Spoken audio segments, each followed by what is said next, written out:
win at Ripon. She showed good pace early and then got across to the rail and had them all under pressure against her by about the 2 furlong mark. She did. She trapped along and you just weren't able to live with her. And given that she probably didn't appear to be a horse that had handled the downhill section of Newmarket that well on her debut, the undulations at Ripon are of a very different variety. It's more ridgy than coming downhill or anything, but she floated across them. She used her stride really well. This kind of ground will be absolutely perfect for her, I would think. I know it was slightly softer than that at Ripon, but you wouldn't have said that that was the reason for the improvement. I think experience was the reason for it, and she's just got a lot of natural pace. The encouraging thing for her and her connections is that there's actually a bit of stamina down the damn side of her pedigree as well, so she's not guaranteed to just be about early precocity and speed. So I think she's quite an exciting prospect, and she's definitely a worthy favourite and the one to beat. Okay, interesting that Significantly is second in, and then after that we've got Macho Pride, who of the 2 horses in this field who ran at Royal Ascot is the shortest of the 2, and he did lead home Jojo Rabbit in the Norfolk Stakes. Comparatively they were both quite a way behind the first 2 though. Yeah, they were. Quite expensive for a son of Camacho as well, at €65,000, so he must have been an appealing type at the sales. He progressed from that first to second run. For all that he didn't win, in form terms he improved. He just wasn't good enough from halfway, but he showed plenty of ability to lay up in the early part of the race. I thought Northbound was outside the front 2 in the market, the one that sort of made most appeal, really. I know he had a run behind him when he won at Windsor, and it was only novice auction rather than an open novice or maiden. But the 2 horses that he beat have come out and won, and I just thought he was well on top and could have beaten them further, really. We were discussing this race earlier, and you felt that Tan Fantic would be fine dropping in trip, and I wasn't so sure.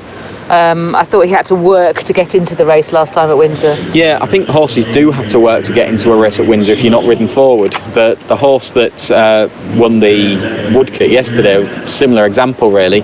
He was taken back early on and he had to be pushed up to get past the front runners, but it's a hard track to come past the front runners, and he managed to do it. So I think given that he was quite exuberant in the early part of the race, I didn't think it'd be too much of a problem for him, but we'll kind of find out. This is a tougher race for him as well. It is. I thought it was a promising run, though. I like the way that he saw off his challenge inside the final furlong quite nicely and responded very positively to pressure as well. Right, so the last few are going forward for our opening race, which is a listed event over 5 furlongs for 2-year-olds. So it's time to introduce our commentator for the afternoon here at Sandown and welcome Mark Johnson to the show. Thanks, Lydia, and a very good afternoon, everyone. What a tremendous race day this is, Eclipse Day, sponsored by Coral. Really has, I think, been one of the outstanding successes of recent years, the development of this particular race day, and boosted even further by this extra listed race, the Dragon Stakes.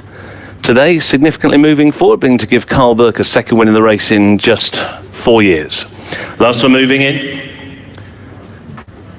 They're in the gate. And they're off in the Coral Dragon Stakes. Jojo Rabbit was away alertly down the centre of the course, pushed side rail is northbound, but it is Jojo Rabbit who tries to head them all off, taken on now by Risk of Thunder, and over on the far rail is Macho Pride. These press on and they go 2 lengths clear of the rest. International Dream coming through to share 4th with Significantly down the centre of the course, and then Tan Fantic, who's racing alongside Gussy Mac, and now outpaced at the back of the field is Northbound. They're through halfway and down inside the final quarter mile. Jojo Rabbit, Risk of Thunder, and over on the far rail Macho Pride. These are still the first 3. Significantly now makes significant progress towards the grandstand side as they race on towards the final furlong. Macho Pride just has the lead as they flash by the furlong pole, but Significantly is there on the outside. On the inside then staying on is Jojo Rabbit, International Dream. Down the outside Gussy Mac together with Tan Fantic. It's a desperate finish and Gussy Mac beginning to get up, and it's Gussy Mac who's taken the dragon. Significantly second, followed home by International Dream.